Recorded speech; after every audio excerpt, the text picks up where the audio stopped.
নমস্কার সকলকে, আমি তোমাদের গার্গিদি। অ্যান্ড আজকের ক্লাসটা basically, first of all, this is not a class, এটা ক্লাস নয়। আজকে বেসিক্যালি তোমাদের সাথে তোমাদের সামনে পরীক্ষা, সেই পরীক্ষায় দাঁড়িয়ে আমি তোমাদের কাছে তোমাদের কিছু প্রশ্নের উত্তর বা কনফিউশনের উত্তর দিতে এসেছি এবং সর্বপ্রথম ক্ষমা চাইছি।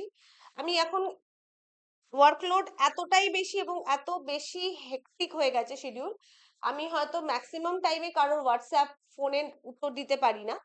তো সেই জন্য আমাকে একটু ক্ষমা করো। আমি চেষ্টা করি দিতে, বাট হয়ে ওঠে না, কারণ অফিস আওয়ারে এখন পার্সোনাল ফোনটা আর দেখাই হয় না। যাই হোক, আমার কথা ছাড়ো, তোমাদের কথায় যদি আসি, এরও মাঝে যাদের যাদের সাথে কথা হয়েছে তাদের বিষয় হচ্ছে এতদিন ধরে তোমাদের একটা বিশাল বড় টেনশন ছিল যে পরীক্ষা হচ্ছে না। এখন সমস্যা হচ্ছে হঠাৎ করে বেশ কিছু পরীক্ষা সামনে এসে গেছে এবং সেই পরীক্ষাগুলোর প্যাটার্নও আলাদা আলাদা। ক্লার্কশিপ যেটা ডেসক্রিপটিভ ফর্মে হচ্ছে, ডাব্লিউবিএসএসসি গ্রুপ সিডি যদি বলো সেটা মাল্টিপল চয়েস ফর্মে হচ্ছে, হঠাৎ করে তার সিলেবাস চেঞ্জ করে রিজনিংটাকে ঢুকিয়ে দেওয়া হয়েছে। তবে তার স্ট্যান্ডার্ডটা একটু কম। ডাব্লিউবিসিএস পরীক্ষা, তার আবার স্ট্যান্ডার্ডটা অনেকটা হাই। সেটারও প্রিলিমিনারি পরীক্ষা, যেটার জন্য তোমরা বিগত 2 বছর ধরে অপেক্ষা করে আছো, সেটাও মার্চে হলেও হতে পারে। আর তারপরে পরীক্ষা আছে, আমাদের কলকাতা পুলিশের পরীক্ষা আছে, এছাড়াও ধরো সিজিএল বা এই ধরনের পরীক্ষাগুলো, অনেক পরীক্ষা আছে। তো কোনটা ছেড়ে কোনটা পড়বো? এটা ছাড়লে মন ভালো লাগছে না, আমাকে ওটা মিস হয়ে যাবে মনে হচ্ছে, ওটা ছাড়লে মনে হচ্ছে এটা মিস হয়ে যাবে। তো ইন দিস হোল সিনারিও, প্রথমে নিজের মনকে শান্ত করো। ফার্স্ট অফ অল, একদম শান্ত হয়ে বসো, ভাবো। এবং একটা কথা বলতে পারি, যদি যদি তুমি চাও তাহলে তুমি সবকটা পরীক্ষাকে কিন্তু ইকুয়ালি ট্রিট করতে পারো, সেটা নিয়ে কোনো সমস্যা হবে না। কারণ আজকে আমরা দাঁড়িয়ে আছি কবে, কত তারিখে? 19শে ডিসেম্বর। আর 9 দিন পরে তোমাদের ক্লার্কশিপ পরীক্ষা, 28 তারিখে। 9 দিন এই ক্লার্কশিপ পরীক্ষা হয়ে গেলে মোটামুটি ডেসক্রিপটিভ থেকে তোমরা দূরে সরে এলে। তবে হ্যাঁ, যেহেতু ক্লার্কশিপে প্রায় 89,000 জন পরীক্ষা দিচ্ছে, মানে ক্লিয়ার করেছে, পরীক্ষা কতজন দিচ্ছে আমি জানি না, এবং 1:10 রেশিওতে নেওয়া হবে, এবং তোমরা প্রিলি ক্লিয়ার করে মোটামুটি একটা ধাপ কিন্তু এগিয়ে গেছো। তো সেই জায়গায় দাঁড়িয়ে আমার মনে হয় যারা যারা মেন এক্সাম দিচ্ছ, একটু এই 10টা দিন বা 9টা দিন বা 8টা দিন তোমরা কিন্তু নিজেদের মতো করে একটু ক্লার্কশিপটাকে যতটুকু সম্ভব লেখা প্র্যাকটিস করতে পারো। তবে হ্যাঁ, আমি এটুকুনিও বলবো, সারাদিন বসে বসে এই প্রেসি রিপোর্ট আর ট্রান্সলেশন করতে গেলে তোমরা ফ্রাস্ট্রেট হয়ে যাবে। তো এর সাথে ডাব্লিউবিসিএস এর পড়াটা আরামসে পড়া যায়। একবেলা ক্লার্কশিপের জন্য প্রিপেয়ার হলে, আরেক বেলা তুমি আরামসে ডাব্লিউবিসিএস এর জন্য পড়ো। এবার চলে আসি ডাব্লিউবিসিএস 2024। এবার তোমরা জিজ্ঞেস করতে পারো যে দিদি, গ্রুপ সি এন্ড ডি টা কেন স্কিপ করলাম? কারণ ডাব্লিউবিসিএস পরীক্ষা এমন একটা পরীক্ষা যেটার জন্য যদি তুমি প্রিপেয়ার হও এবং সাথে সাথে ক্লার্কশিপ, সরি, এসএসসি লেভেলের ম্যাথস আর ইংলিশটা একটু কন্টিনিউ করো, তাহলে কিন্তু মোটামুটি WBCS, SSC, group C and D all will be complete. ঠিক আছে? তো এরপর মোটামুটি এখন তোমরা সকাল অথবা বিকেল যে কোনো একটা সময় ধরে নাও ডাব্লিউবিসিএস পরীক্ষার জন্য প্র্যাকটিস করার জন্য। আর 28 তারিখের পর ফুল ফ্রেজেড এমসিকিউর উপর মনোযোগ দাও। আর বেশি কিচ্ছু ভাবতে হবে না। যদি যেটা বললাম, আর কিভাবে প্র্যাকটিস করবে, অবশ্যই এমসিকিউ বেস্ট। আমি আমি এটা আমার পদ্ধতি, এমসিকিউ বেস্ট রিভিশন। আমি ধরে নিতে পারি যে এই সবাই মোটামুটি থিওরি কমপ্লিট করে ফেলেছো। থিওরি কমপ্লিট করে ফেলেছো ইন দা সেন্স, পরীক্ষা হওয়ার কথা ছিল 2024-এ, 2024-এর শুরুর দিকে, হচ্ছে 2026। তো আমি ধরে নিচ্ছি যে তোমরা যারা এতদিন ধরে এই পরীক্ষাটার জন্য অপেক্ষা করছো, 2026-এ যখন পরীক্ষাটি হচ্ছে, তাহলে তোমাদের সিলেবাস কমপ্লিট, তোমরা থিওরিটিক্যালি পরীক্ষাটির জন্য প্রস্তুত।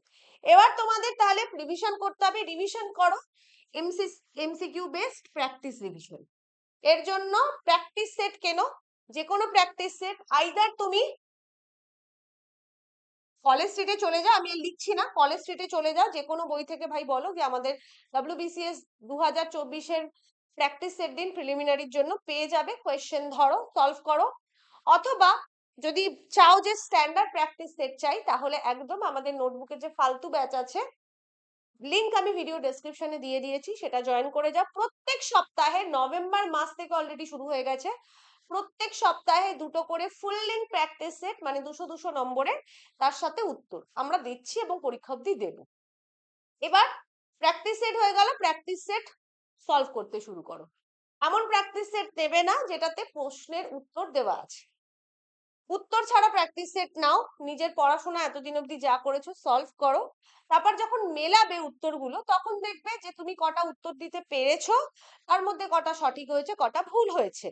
যেগুলো ভুল হয়েছে সেই পোর্শন গুলো তুমি কিন্তু কোনো বই থেকে, থিওরিটিক্যাল বই থেকে দেখে নাও। ধরো তুমি মৌর্য সাম্রাজ্য থেকে একটি প্রশ্ন এসে হিস্ট্রিতে, তুমি সেটা সঠিক উত্তর দিতে পারোনি, তাহলে, অথবা তুমি সেই প্রশ্নটার উত্তরই করতে পারোনি, স্কিপ করে গেছো, তাহলে তোমাকে একদম বুঝে নিতে হবে যে মৌর্য সাম্রাজ্যের ওই বিষয়টা তোমার ভালো করে পড়া হয়নি। তাহলে হিস্ট্রি বই খুলে পুরো প্রাচীন প্রাগৈতিহাসিক যুগ থেকে পড়ার রিভিশন করার দরকার নেই, মৌর্য সাম্রাজ্যের ওই পোর্শনটা তুমি কিন্তু একবার চোখ বুলিয়ে নাও ভালো করে। এর মধ্যে অনেক টপিক এমন পাবে যেটা বইতে লেখা নেই, নতুন বিষয় তুমি জানতে পারছো।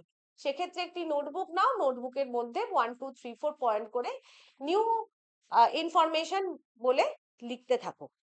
This is the best way to revise. আমি এইভাবেই রিভাইজ করেছিলাম, and this is the best way, believe me. এতে তোমার প্রচুর প্রশ্নের সাথে তুমি সম্মুখীন হচ্ছ, প্রচুর, মানে পার ডে বা পার অল্টারনেটিভ ডে যদি তুমি একটা করেও প্র্যাকটিস সেট করো, তাহলে তুমি ভাবতে পারছো এই 3 মাস, যদি আমি ধরে নিই যে মার্চেই পরীক্ষা হচ্ছে, এই 3 মাস তুমি কতগুলো প্রশ্ন ফেস করলে, আর যেগুলো ফেস করলে না সেইগুলো তুমি থিওরিটা বই থেকে দেখে নাও। Believe me, this is the best way to revise. Otherwise তুমি যদি সেই সাবজেক্ট ওয়াইজ বই খুলে লাইন টু লাইন পড়তে শুরু করো, তোমার পড়া পরীক্ষার আগে অবধি তুমি ফুল রিভাইজ করতে পারবে না, কোনো প্রশ্ন উত্তর তুমি দেখলে না, আলটিমেটলি ঘেটে ঘ হয়ে যাবে। তো practice set, MCQ best revision is the best way. এবং সেক্ষেত্রে আরেকটু ছোট্ট জিনিস বলে দিচ্ছি, বাংলা, সরি, ইংলিশ আর ম্যাথমেটিক্স তা একটু সিজিএল লেভেলে করার চেষ্টা করো। তার জন্য ভাবার দরকার নেই, আমাদের ফালতু ব্যাচে এসএসসির জন্য ডেডিকেটেড আলাদা প্র্যাকটিস ক্লাস তো নেই আপাতত, বাট রেকর্ডেড ভিডিও আছে, অ্যাডভান্স ম্যাথের আলাদা করে ভিডিও আছে, যে ব্যাচের লিংক ভিডিও ডেসক্রিপশনে দেওয়া আছে। সেইখান থেকে তুমি যদি কোনো, ধরো তোমার পার্টিকুলার ট্রিগোনোমেট্রি নিয়ে তোমার কোনো কনফিউশন থাকে, তুমি জানতে চাইছো হয়তো, যদিও ডব্লিউবিসিএস এর প্রিলিমিনারিতে ট্রিগোনোমেট্রি আসবে না, কিন্তু যদি মনে হয় যে তুমি এসএসসির জন্য পড়ছো, তাহলে ওই ভিডিওগুলো একবার কিন্তু রেফার করতে পারো অ্যাজ পার ইয়োর নিড। ঠিক আছে? তো এইভাবে আমি বলবো একেবারে ভয় পাবে না, সামনে অনেক পরীক্ষা আসছে, তো এটাকে তোমরা ওয়েলকাম করো, খুশি হও। একটা এমনি ভালো এখন উৎসব, ক্রিসমাস আসছে সামনে, বড়দিন আসছে, এটা সুন্দর সময় হয়, ওয়েদার ইজ প্লিজেন্ট, দারুণ ওয়েদার থাকে, সবাই এনজয় করতে থাকে, কিন্তু এই এনজয়মেন্টের সময় আমরা এনজয় না করে পরিবেশটাকে, এনভায়রনমেন্টটাকে এনজয় করি, বাট বন্ধুদের সাথে এনজয়মেন্টটা কিন্তু এই মাসে, এই বছরটা, এই বছরটা নিজের সাথে লড়াই করে বাড়িতে বসে থাকা। হ্যাঁ, পরিবেশটাকে এনজয় করো, ওয়েদারটাকে এনজয় করো, এবং এটা এনজয় করো যে সামনে তোমার অনেকগুলো পরীক্ষা, এবং এই পরীক্ষায় যদি তুমি ভালো করে পারফর্ম করতে পারো, তাহলে কিন্তু সামনের ক্রিসমাসটা তুমি খুব সুন্দর করে এনজয় করতে পারবে উইথ আ মান্থলি স্যালারি। ঠিক আছে? এই ভাবনাটা যদি সবসময় রাখি আমরা, এবং আমরা যদি ছোট কিছু আমাদের নিজের যে খুশি আছে, যেমন ধরো ক্রিসমাসে বন্ধুদের সাথে বেরোলাম না, নিউ ইয়ার এন্ড হচ্ছে বন্ধুদের সাথে বেরোলাম না, পিকনিক এই বছর স্কিপ করেই গেলাম, তাহলে কিন্তু দেখবে এই ছোট্ট একটা স্যাক্রিফাইস তোমাকে কিন্তু অনেক শান্তি দেবে, এবং এটা তোমাকে আলটিমেটলি হয়তো পরের বছর কোনো মেরিট লিস্টে তোমার নাম তুলবে। So this is all for today. আজকে এর বেশি দরকার নেই। আমার মনে হয় জীবনের যে কোনো পথে যে কোনো সমস্যার সমাধান আছে। যেমন আমরা এতদিন ধরে, তোমরা এত টেনশনে ছিলে, পরীক্ষার নোটিফিকেশন আসছিল না, দেখো এখন পরীক্ষাও হচ্ছে।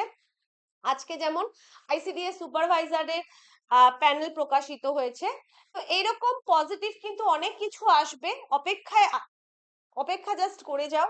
এবং আমার গাট ফিলিং বলছে ডাব্লিউবিসিএস পরীক্ষা শিগগিরই হয়তো হয়ে যাবে।